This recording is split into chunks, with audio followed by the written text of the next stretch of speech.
everyone, and welcome back to my channel. For any new subscribers who haven't seen my other Westlife Memories content, I'm linking the playlist above. I hope you enjoy. So as I mentioned in the last part, the Westlife boys were away from London for over 3 months until July 2000, which fortunately meant I could get my head down and pass my exams, though there was a slight setback when Mark debuted his skinhead look at the TMF Awards linked above, and I freaked out briefly. This is the email I sent to the mailing list I was on at the time. Can't wait to have a feel at that bald head. Claire faints. I'm howling. What was teenage me like? I know it was very harsh of me to say he looked like a convict. Think it was just the shock. Sorry, Marky. I had gone home for the summer and was working full time, so it was a bit more challenging to go up to London, but I was determined to get to party in the park to celebrate the anniversary of me seeing the boys live for the first time. We actually went up the day before and camped outside Hyde Park overnight, which turned out to be a bad decision, as I am the first to admit that contrary Clary without sleep is not a nice person. On the Saturday, we'd seen the guys arrive at Pineapple Dance Studios, but there were loads of fans there, so they just went straight in, and this photo of Brian through the window is all I managed to get.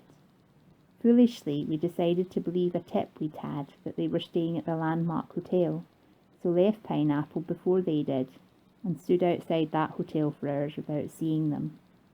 Then later we found out it was the Metropolitan Hotel they were in, so stood outside it for a while, but think they were already inside, and I'm pretty sure this is the night they went to the Met Bar and Christina Aguilera tried to steal Mark's seat.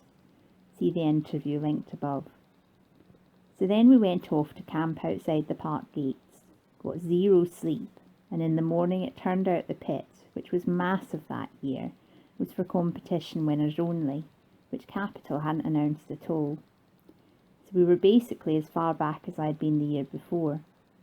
I know there were some really cool acts in the lineup that year, like Destiny's Child, but it rained so much I barely even remember seeing them. Everyone was getting so wet that a lot actually left before Westlife, and one of my friends decided to see if she could get a pit wristband from someone leaving, and she did, but only one.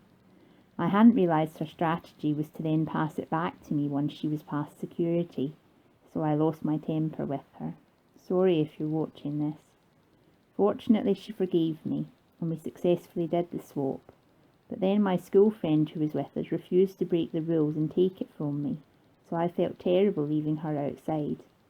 Anyway, none of this was my finest hour, but I want this to be an honest account.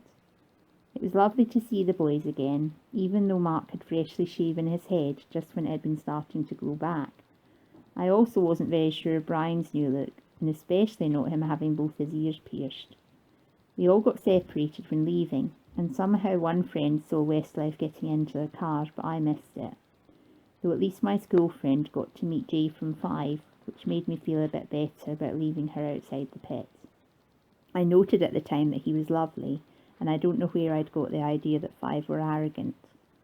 We then went home, and I was a total zombie at work the next day due to the lack of sleep. It then wasn't until August that Westlife came back again, and I was getting a bit jealous that all the younger fans were meeting them every day at Rockstone, while I was slaving away in a summer job I was being massively underpaid for. But one girl did a really nice thing for me one evening, and got Mark to talk to me on the phone.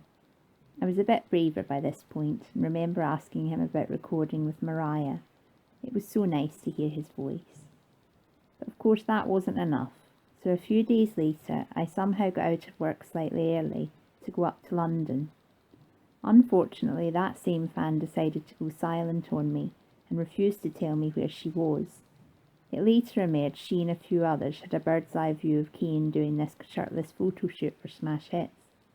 Luckily, I knew him and Mark were flying out straight after, so I just had to go to the airport when I couldn't get more info. At first when they arrived, Mark was completely surrounded by other fans, so I walked over the road from the drop-off point with Kane, and we had a little chat, but I don't remember what it was about.